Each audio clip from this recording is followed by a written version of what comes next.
Hi friends, எப்படி இருக்கீங்க? இன்றைக்கி நம்ம வீட்டில் வளர்க்குற காக்டெயில் பேர் எக்ஸ் லே பண்ணதுலேருந்து சிக்ஸ் ஹேட்ச் ஆன வரைக்கும் அதோட என்டையர் ப்ரீடிங் ஸ்டோரியை தான் நம்ம பார்க்க போகிறோம்.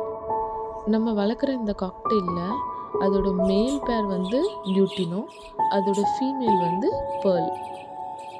கைஸ், நம்மளுக்கு ஒரு 4 எக்கு வச்சுச்சுங்க. அதில் 3 எக்கு தான் பொரிச்சிச்சு. ஓகே, ஹாப்பி தான். ஃபஸ்ட் டைம் நான் வளர்க்குறேன். 3 சிக் எடுத்ததே பெரிய விஷயம் தான் நான் நினைக்கிறேன் கைஸ். நிறைய பேர் சொல்லிட்டு இருந்தாங்க நெகட்டிவாக, என்னென்னா காக்டெயில் ப்ரீட் எடுக்க ரொம்ப கஷ்டம்னு சொன்னாங்க. சிலவங்க சொன்னாங்க 3 வருஷம் ஆகியும் ப்ரீட் ஆகணும்னு சொல்லிட்டு இருந்தாங்க. நான் நினச்சேன், பட் எனக்கு ஒரு நம்பிக்கை இருந்துச்சு, நான் வளர்க்குற பேர் கண்டிப்பாக ப்ரீட் எடுக்கும்னு சொல்லி. நான் காக்டெயில் வந்து இப்போ தான் நான் வளர்க்க ஆரம்பிச்சிருக்கேன். ஜஸ்ட் 1 மந்த் தான் ஆகிடுச்சு. நல்ல சூப்பர் ப்ரீட் ஆகிடுச்சு. நல்ல ரிசல்ட்டும் கிடச்சிச்சு. இதில் நான் நோட் பண்ணது என்னென்னா, காக்டெயிலை கொஞ்சம் ஃப்ரீடமாக விட்டேன்னா அது வேலையை அது பாட்டுக்கு பார்க்குங்க. ஓகே கைஸ், நெக்ஸ்ட் வீடியோவில் பார்க்கலாம்.